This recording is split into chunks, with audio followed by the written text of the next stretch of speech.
الحمد لله رب العالمين والصلاة والسلام على سيد المرسلين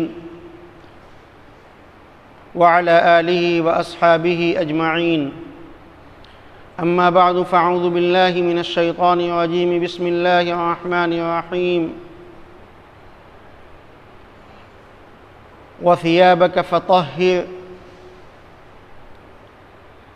صدق اللہ العظیم۔ محترم حضرات، اسلام کے اندر جیسا کہ اس سے پہلے آپ کو بتایا جا چکا ہے کہ صفائی، پاکیزگی کی اسلام کے اندر بہت ہی زیادہ اہمیت ہے۔ وضو کے فرائض اس سے پہلے آپ حضرات کے سامنے آ چکے ہیں۔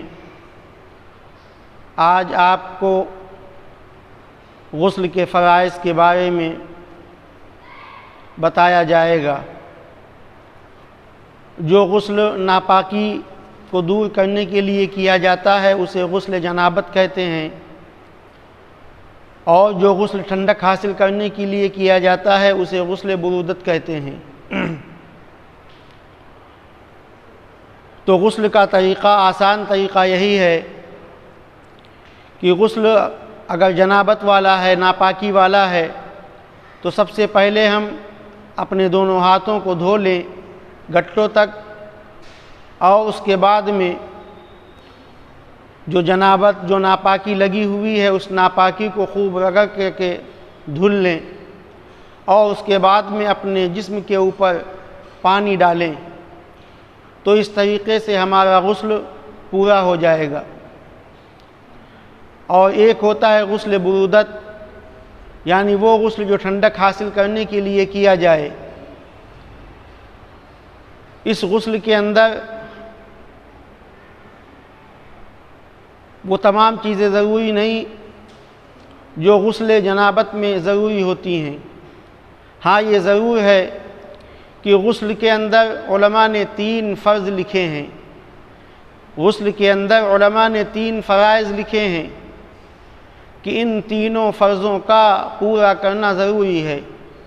اگر ان میں سے ایک فرض بھی چھوٹ گیا یا بھولے سے رہ گیا تو ہمارا اور آپ کا غسل نہیں ہوگا، اور جب غسل نہیں ہوگا تو وضو نہیں ہوگا، اور جب وضو نہیں ہوگا تو نماز بھی نہیں ہوگی۔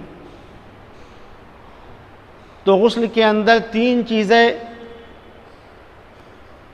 فرض کا درجہ رکھتی ہیں، اور فرض کہتے ہیں ایسی چیز کو جو نص قطعی سے ثابت ہو۔ آسان زبان میں یہ کہا جائے کہ فرض کہتے ہیں ایسی چیز کو جس کا پورا کرنا ضروری ہے، جس کا کرنا ضروری ہے۔ بغیر اس فرض کو پورا کیے ہوئے وہ عمل، وہ کام اسلام کی نظر میں ناقص اور نامکمل رہتا ہے۔ تو فرض ایسے عمل کو کہتے ہیں، ایسے کام کو کہتے ہیں جس کا کرنا نہایت ہی ضروری ہو، بغیر اس کے کیے ہوئے وہ عمل پورا نہیں ہو سکتا ہے۔ تو غسل کے اندر 3 چیزیں فرض علماء نے لکھی ہیں۔ نمبر 1، غرارے کے ساتھ کلی کرنا۔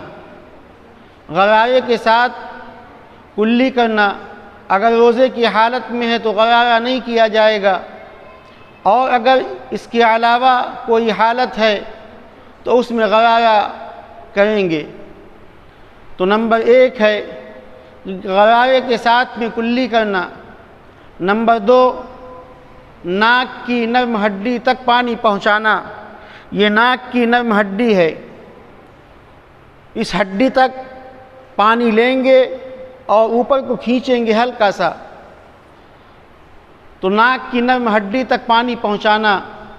اور نمبر 3 ہے پورے جسم کے اوپر اس طریقے سے پانی بہانا کہ جسم کا کوئی بال بھی، کوئی جگہ بھی سوکھی نہ رہ جائے۔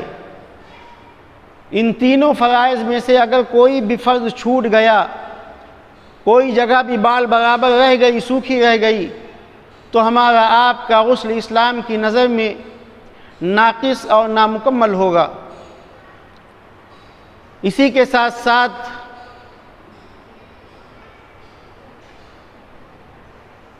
اگر ہم نے غسل کے اندر وضو کی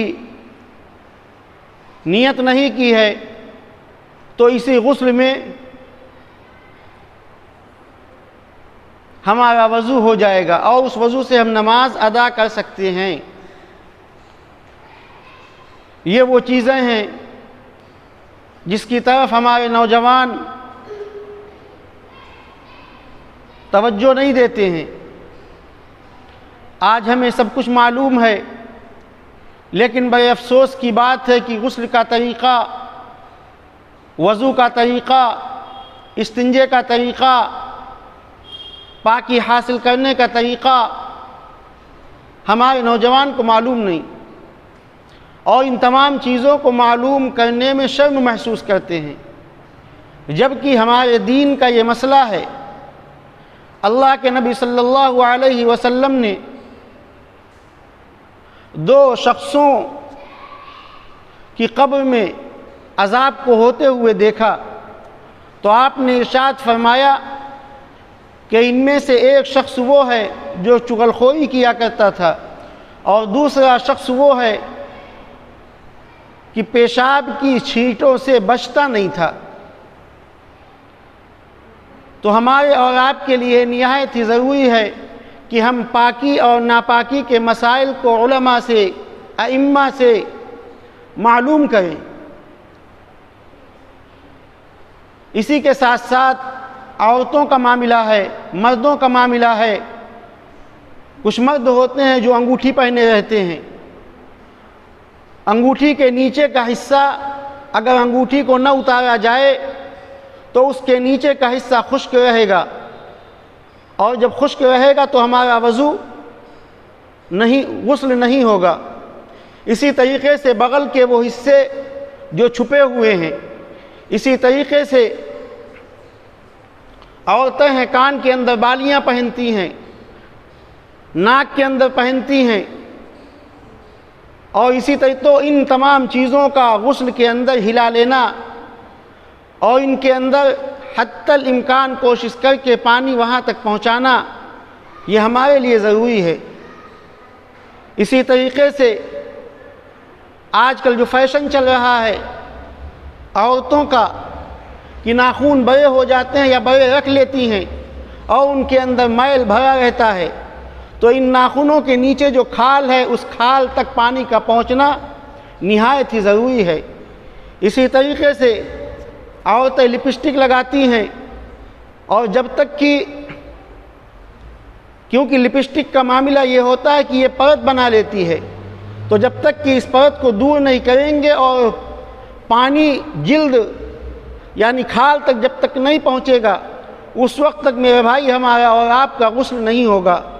تو نہانے میں ان چیزوں کا اگر ہم احتیاط کریں گے تو ہمارا غسل بھی مکمل ہوگا اور ہمارا وضو بھی مکمل ہوگا، اور جب ہم نماز ادا کریں گے تو وہ نماز بھی اللہ کے یہاں قابل قبول ہوگی۔